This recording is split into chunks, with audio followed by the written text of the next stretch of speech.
Good evening. My name is Professor Isaac McCallum. On this evening's show, I'll be talking about sexting. It's the latest craze. Everyone seems to be doing it. Are you? Are you Jennifer Lawrence? Well, whether you are or not, this video is for you. I've taken an in-depth look into sexting, and this is my report. Well, hopefully it's not too in-depth. I'll try to keep it G-rated. I'm hoping to use my knowledge and further research to educate the rest of you and suggest how sexting works. Are young people to blame for this whole sexting fad? I'll be addressing the new sexting laws, ways and means of sexting, and also, most importantly, I'll be giving out my Snapchat name. No, I won't be giving out my Snapchat name. So, Professor, what exactly is sexting? Well, Tim, the Macquarie Dictionary has defined the term as the receiving or sending of explicit sexual photographs or videos via mobile phone. My name's Ben. Anyway, is sexting illegal? Well, not entirely, Jack. Sending a raunchy picture of yourself is A-OK. But of course, as with every rule, there are some exceptions. Dude, I hate exceptions. But unfortunately, like all rules, there's always going to be some exceptions. For instance, the old laws stated that any explicit picture of a person under the age of 18 was child pornography, even if the person took the picture themselves. Creating, sharing, or owning the picture meant you were sent straight to the sex offenders list. But now, Greg, things have changed. The proposed new law creates only a narrow exception for minors, meaning that other laws relating to sexual offences will continue to apply. So Simon, being 17, is able to produce, possess, or procure any image of Melissa, who's 16, as long as the image doesn't depict a criminal offence punishable by imprisonment. Well, that's good. Now, a second law has been set up to deal with images that fall under the category of not being suitable by community standards of acceptable conduct. This offence has been designed to stop a person sending text outside sources, which is often done as a revenge act when a relationship goes sour.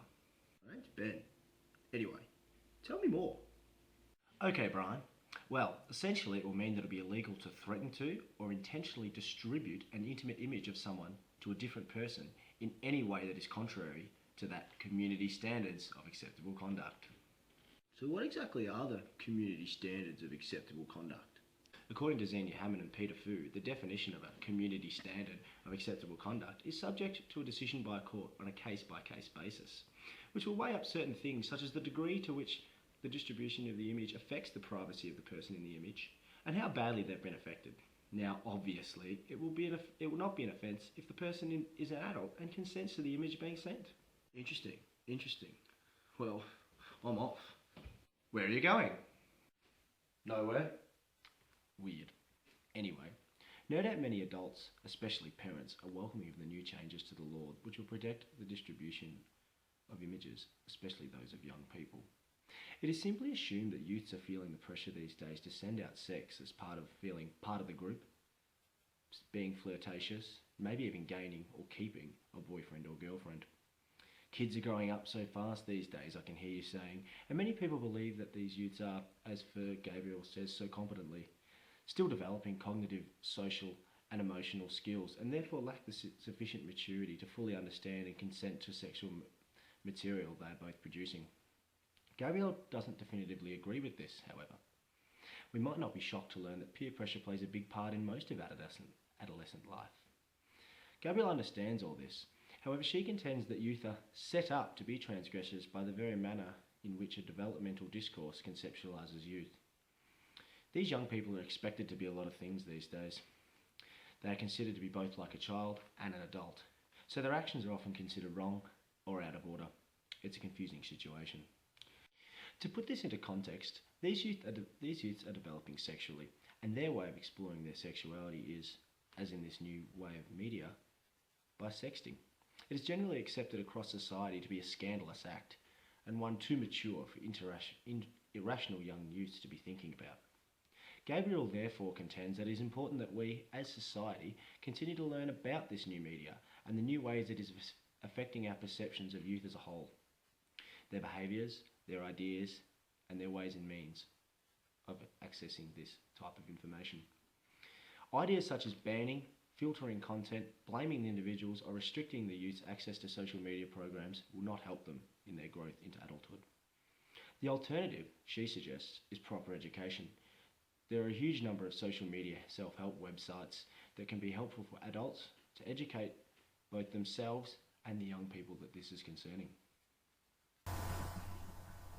So is sexting a fad, or is it here to stay? I've used a couple of separate studies to determine sexting's use so far. However, it is still hard to tell whether these tests will still be accurate in years to come. Durr, Koskin-Punar et al. Discovered that, in their own words, prevalence rates of sexting vary across studies, and although sexting was prevalent in the study sample, we found that most individuals are sexting only occasionally or rarely. As could be expected, they found that males reported stronger positive expectancies, or hopes of receiving a sext in reply, while females as a whole were more negative about their sexts. Again, as expected, couples reported much more positive expectancies as they were sharing their experiences with an intimate friend, able to trust their sex with just each other. Some celebrities did not report that this was always the case. In similar tests, Jung, Horniak et al. Discovered similar results. They found that the most sexting was done by text message for partners, while strangers used picture forms. They also discovered that sexting was viewed as a common and normalised aspect of sexual development for young people. The following testimonies represent views that Jung, Horniak et al. Recorded. It's become now like a normal thing. I feel like it's a milestone for teenagers. You know, you have sex, you get drunk, you go to a party, you sex for the first time. Guys will, when drunk, might whip out their dicks for a laugh. Girls aren't apt to do the same. So when girls send a message and it gets distributed, there's more of a social shame to it, because we still live in that kind of unequal society where girls get a lot more shame about their body than blokes do. And this is Isaac McCallum signing out. Sext me.